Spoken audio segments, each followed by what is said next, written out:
إخواني محبي ومتتبعي قناة الجريدة الوطنية التحدي، نرحب بكم معنا مرة أخرى في إطار تتبعنا لميليشيات الداخل. فهذا أمر خطير جدا وأمر مهم، وعندي سؤال للأستاذ سي محمد في قضية التحيز. لكن قبلها ورخصة منك أستاذي الكريم، واحد النقطة للإخوان أريد أصحاب العقول تجلسوا تفكروا فيها مليا.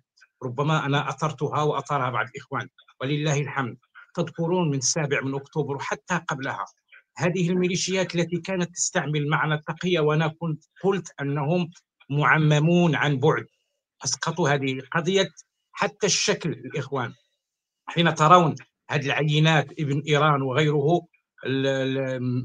لا أريد أذكر حتى أسمائهم أصبحت معروفة، هؤلاء الميليشيات، قضية اللبس، قضية الكريزما، قضية الحديث. ألم تلاحظوا شيء؟ قضية الحلق، ألم تلاحظوا شيء أنهم يتقاسمون شيء، يشتبهون؟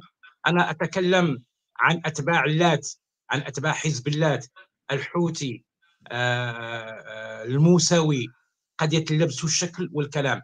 هذه المسألة أنا حذرت منها الإخوان، قلت لكم هؤلاء يستعملون التقية. وقضية إيران توغلها في المغرب لابد أن تمر من مراحل بعدما عجزت على أنها تخترق المغرب. هذه المسألة التي كنت قلتها، قضية خلق أقليات، وخرج النهاري وشيوخ آخرين اللي هما أثاروا هذه المسألة هذه وحذروا منها. إذن هذا تدرج. اليوم يقول لك احنا أبناء إيران ونتعاطف معها، لكن الأساس في هذا الموضوع، وأنا حذرت منه حتى السلطات، أن هذه القضية هذه ستصبح أقلية، ثم إنشاء حزب ليتضرعون كما تضرعوا في المشرق في ما وقع في البحرين الكويت، وهذا فيصبح عندنا تواجد إيراني. غادي يبدا الملالي يدخلون من هذا الباب ويناشدون العالم هناك اضطهاد. بعدها سينظم حزب، بعدها سينتقلون إلى العمل المسلح، أي حزب على شاكلة اللات وشاكلة زينبيون وغيرها. حذاري الإخوان، أحذركم. أستاذي الكريم، ربما هذا التحيز الذي رأيناه، هناك تحيز للملالي إيران على حساب مصالح المغرب من هذه الميليشيات التي خرجت علينا بين عشية وضحاها وأسقطت التقية ككل. حي الله الجميع. شكرا أستاذ عبد الحي، والسلام عليكم، والسلام موصول للإخوة والأخوات داعمين هذه القناة الفتية. أخي الكريم، كما يقول القائل، لماذا ركزتم على هذه الفئة ولماذا ركزتم على هذا القوم؟ لأن بكل بساطة أخي الكريم، هاد الناس ولا تيبدلوا الكاسكيطة ولا تيبدلوا القبعة. مرة تخرجوا لنا بقبعات سياسيين ينتمون إلى حساسية سياسية، مرة تخرجوا لنا بهذه البدعة الجديدة اللي ولات حقوقيين مع حقوقيين، ومرة مرصاديين، ومرة كل مرة يبدلوا القبعة أخي الكريم ويتلوثوا. وكان علينا اخي الكريم، كما شوف ملي كانت اخي الكريم بان اتباع فرنسا اللي عندهم مصالح اقتصاديه مع فرنسا، وراك عرفتي خرجوا لهم شرفاء هذا الوطن، خرجوا الشرفاء المغاربه وتصدوا لهم، وقصه معروفه اخي الكريم. ها صحاب كاسكيطات المغاربه الشرفاء خرجوا عندهم كاسكيطه وحده، هي المواطنين عاديين لهم كاسكيطه وحده، وهو وطن المغرب الحبيب. نقطه الى السطر. يبدلوا كما بغاو، يديروا كما بغاو اخي الكريم، لا يهموننا. لكن شي بعضين اصحاب القبعات، اصحاب الكاسكيطات، ممن يتقاسمون معنا اخي الكريم، مع غالبيه المغاربه، الهواء والماء واوراق الثبوتيه. هذا هو الخطير اخي الكريم. وتذكرت الراحل حسن الثاني حين قال: واحد للعدو، هو العدو الكلاسيكي معروف اخي الكريم، وتسعى لهذا النوع اخي الكريم بالداخل. استغلوا اخي الكريم حلم الدوله المغربيه وطول النفس ديالها في فضح الاعمال ديالهم وارتمائهم الكلي في احضار اجندات خارجيه لا علاقه لها ببلادنا نهائيا. أستاذ عبد الحي، في ظل الظرفيه الحاليه لتتغير فيها الخرائط الدوليه وميلاد شرق اوسط جديد، وربما شمال افريقيا جديد، الكل يدافع عن الاجنده ديالو الخاصه الا الايرانيون المغاربه. سبحان الله، تورطوا صراحة في المحظور وزاغوا ظاهريا عن الانتماء لهذه البلاد، بالدليل أستاذ عبد الحي إلا أجندة الوطنية زاحوا عنها.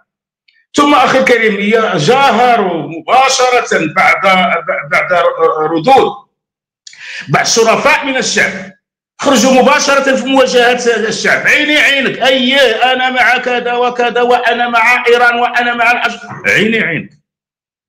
ولا في مواجهه مع فئه عريضه من الشعب المغربي اخي الكريم اللي في طل الالاعيب ديالهم. والظاهره اخي الكريم، ظاهره الالاعيب لا تحتاج الى ميكروسكوب امني لفك الطلاسم ديالها. الايرانيون والمغاربه سيدي عبد الحي استغلوا الظرفيه الاقليميه خصوصا علاش؟ باش يساوموا الدوله لمساومه الدوله المغربيه والضغط عليها كما فعلوا. عقلت على حراك 20 فبراير، حراك 20 فبراير سيدي عبد الحي، وهي ظرفيه ما سمي بالربيع العربي. واش ما قالوش تبجحا نحن من انقذنا المغرب؟ واش ما قالوهاش؟ نحن من انقذنا الدوله. علاش؟ لان من طوفان 20 فبراير بعد انسحابنا من المظاهرات قالوها ولا ما قالوهاش؟ قالوها. نفس المجموعه سيدي عبد الحي والخلايا ديالها اليقظه والنائمه على حد سواء استغلت ظروف التوقيع على اتفاق ثلاثي بين المغرب وامريكا واسرائيل كظروف معلومه عارفين كان الهدف منها رفع الضغط عن المغرب من طرف المجموعه الاوروبيه. راه كان المجموعه الاوروبيه محضره لنا شي عجب، محضره للملف ديالنا عجب عجاب اخي الكريم. هذا المساحه الوالدي اللي ما عارفين حتى لا يقرب بين السطور لمواجهه الضغط ديال المجموعه الاوروبيه، تم جر كبريات الدول الاوروبيه للاعتراف بالحكم الذاتي. على فرنسا سهله، على اسبانيا سهله، وعلى زيدوا بلجيكا عن طريق راه ما سهلش سيدي عبد الحي لولا ذلك الاتفاق الثلاثي. ولكن هاد الناس يخدموا اجندات اخرى ليس اجندات بلاديه. خرج اخي الكريم هذا القوم وهلوا وجهزوا المسيرات والمظاهرات تحت اعين اجهزه الدوله طبعا، ودخل تحت بنود حريه التعبير وحق التظاهر. معليش هذا كله ظاهريا اخي الكريم ظاهره صحيه، معليش تحسب للمغرب وليس ضده. لكن من هذا الذريعه هذه، تحت هذه الذريعه نقزوا لنا عاوتاني هذه المجموعه وركبوا على فئه من المواطنين، جروهم اخي الكريم غفلوهم، جروا مواطنين عاديين مساكن واللي تحاملوا على فئه من الشعب المغربي، مين بغينا ولا كرهنا، اللي يرفعوا شعار تاز قبل غزه بمعنى الوطن اولا، وهو تعبير لا يخرج عن حريه التعبير سيدي عبد الحي، كما يحلو لغيرهم الركوب على القضيه الفلسطينيه والغزاويه واخيرا النصره للملال ايران. هما يقولوا هذا الشيء معليش، بينما فئه من المغاربه قالوا تاز قبل غزه وخرجوا وتحاملوا عليه. هناك من قال هذو اللي قالوا تاز قبل ولاد الحرام، قال بصحيح العباره واقسم اليمين انه ولاد الحرام قطري، هكا قال. ثم جاوا اخرين قال لك هذو حامير وحشرات وكلاب وخلاو ما قال، لان اختلف معه في الراي، لان فضل مصلحه وطنه على العالم. الولائيون سيدي عبد الحي استغلوا هذه الظرفيه واتخذوا من شعار تاز قبل غزه، وهي كنايه الوطن اولا وبعده باقي العالم. اتخذوا فرصه سيدي عبد الحي باش يخدعوا الدوله ثاني عاوتاني، ظنا منهم انهم سيضعفون الدوله بتلك التصرفات. لكن السؤال مطروح سيدي عبد الحي والاخوه والاخوات المتابعين والمتابعات، السؤال مطروح كلما احتد نشاط هؤلاء القوم، انا هذه تجربه شخصيه ديالي، كلما احتد النشاط ديال هذا القوم هذا، كلما احتد ونشطوا بزاف وكشكشوا، يتضح ان هناك، وهي ملاحظه ديالي فقط، ان هناك تحضير لاعمال كبابيه وحق الله العظيم فين ما نشطوا وغلغلوا تلقى بان هناك شيء ما وتيظهر على السطح. فبعد ذلك الجلبه ديال نصره ايران كدرع مقاوم خرج علينا اخي الكريم قذف مدينه السماره باربع مقذوفات غدرا نهار الجمعه وفاتح محرم. هذه نهار الجمعه. نهار السبت تم توقيف شابه مسكينه اللي عندها 20 او 21 عام بمدينه الرباط، كانت تحضر لشيء ما لزعزعه الامن بمدينه الرباط. بالله عليك من اوعز لها؟ من حضرها؟ من ومن. انظر معي التحضير، الجلبه في الشوارع، لكن هناك في الكواليس تحضيرات معينه. كانت اخي الكريم تحضر الاعمال الكبابيه، كاينه ولا ما كاينه؟ وفي ظل هذا الصخب اللي داروا لنا هذا القوم هذا، في ظل هذا الصخب المجتمعي، تدافع مجتمعي، ما كاين مشكل. بين اخي الكريم فضح مخطط الملالي من بعض الجهات، ما بغاوش يتفضح. ثم سيدي عبد الحي بالله عليك هذيك ظهور عاوتاني جماعه كبابيه كانت تعمل في ظلمه الاحداث وضوضاء النقاشات، وذكرتني سيدي عبد الحي في الوقائع اللي وقعت في المملكه الاردنيه الهاشميه مع بعض الجهات المعروفه ومنتسبه الى تيار سياسي معين، وبرلمانيين وممثلين في البرلمان الاردني. غمرت البلاد مسيرات والمظاهرات دعما للمقدس الفلسطيني، بينما خلايا نائمه مختفيه كانت تصنع المدنس، صناعه المسيرات وصناعه الصواريخ وصناعه المتفجرات. بالله عليك، بدليل ان نفس التجربه نقلت الى بلادنا. البارحه اخي الكريم نهار الاربعاء تم كشف على خليه في الشمال وتتدرب، ليست تتدرب. عرفت شنو هي لونطرينمون؟ تتدرب على تلك الاسلحه وعلى صناعه المتفجرات في دير الصخر، في دير ديك الصخر. ايرانيون ونحن ايرانيون. شوف اخي الكريم في الخفاء ماذا كان يحدث. اظن ان نفس اللعبه سيدي عبد الحي تمارس عندنا في المغرب بين الهاء الدوله والاجهزه الدوله بعروض مناصره المشرع، بينما في هنا في بيننا ان هناك خفافيش ناشطه تضرب امن واستقرار البلاد. السؤال سيدي عبد الحي والاخوه والاخوات بالله عليكم، سؤال مطروح: واش ما كاينش هناك تقاطع؟ هناك تقاطع بين مصالح بين كل هذه الاطراف، بين الجوقه الصاخبه اللي منوضه الصداع وبين هذه الخلايا النائمه واليقظه. بالله عليكم هذا مجرد سؤال: كيف يعقل في ظل هذه المعمعه كما حدث في الاردن؟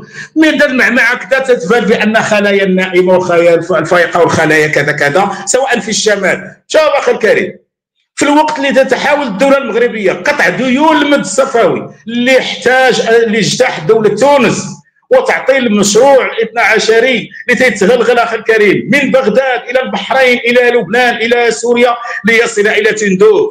في هذا التوقيت هذا اخي الكريم يخرجوا علينا اخي الكريم حشدوا الانصار، هذا الانصار ضدا في الدوله باش يخدعوها صحه لشعار نحن هنا، احنا كاينين شدوا معنا احنا هنا. الحكم نحكم او الطوفان كما قال هو هذاك المقبور ديالو، نحكم او الطوفان، وكل من خالفنا سيدخل في خانه الحمير والكلاب وكل المصطلحات كما الحشرات. ثم نقول يا سيدي عبد الحي بالله عليك ماذا تفسر في ظل هذه المعمعه؟ يخرج علينا واحد ويقول التطبيع شرع في اسقاط النظام، ماشي كونديسيونيل، ماشي مستقبل، لا ماشي اذا كان، لا لا لا، شرع. والناس اللغويين يشرحوها لنا بالله عليكم ما معنى التطبيع؟ شرع في اسقاط الدوله. ما معنى اسقاط الدوله؟ اسقاط النظام. قال اسقاط النظام ما معناها في الكلمه؟ ما خرجوش لي يقول. اذا هذه العمليات الكبابيه اللي شفناها اليست شروعا في هذا التطبيق هذه المقوله؟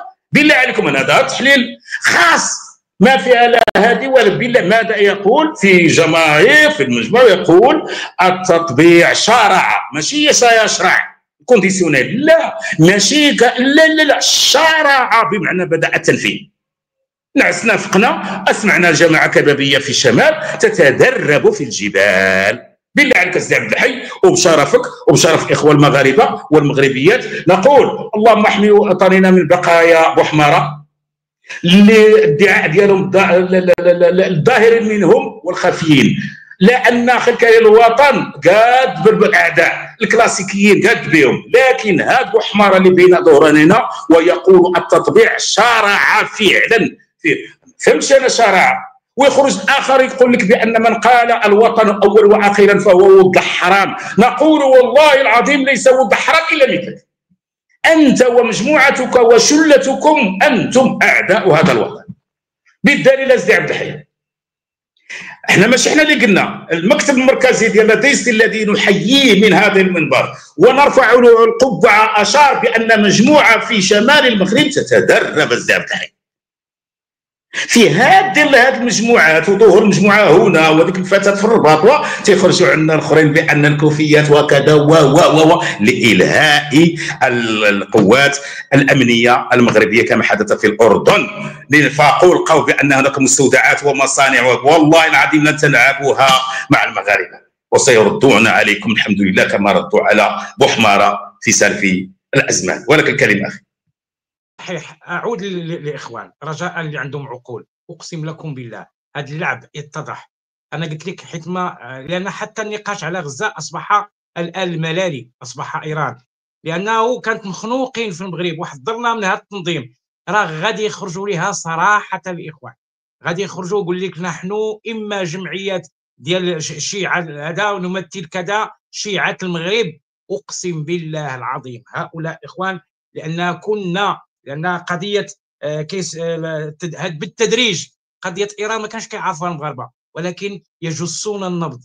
امتى كيفاش اصبح نقاش هذا ليرون في المغرب من هو مع ومن هو ضد، وارادوا تلميع صوره الملالي الولي السفيه وادخالها الى المغرب كما فعلوا في تونس، ولكن بطريقه اخرى. راه التدريج الاخوان، ومن بعد حيت غادي يعرفوه نقاش فقط، ولكن سيضرب بيد من حديد عليهم. هذا شيء مفروغ منه. شوفوا ولاد الحجل، وتحيه للشيخ النهاري. الشيخ النهاري اين انت؟ الشيخ فيزازي كذلك، والاخوان شيوخ مدافعين على السنه والجماعه، اين انتم ان تتركوا هؤلاء الرعاة، هاد اللكع ابن اللكع اللي خرجوا؟ وشوفوا الكريزما ديالتهم، شوف الحسانه الاخوان، الفيستا، حتى وجوههم يعلوها الصدأ ديال الحسينيات وتربيه الحسينيات وقضيه الانفعال وغيرها، ولكن هما غاديين بالتدريج ولن نترككم.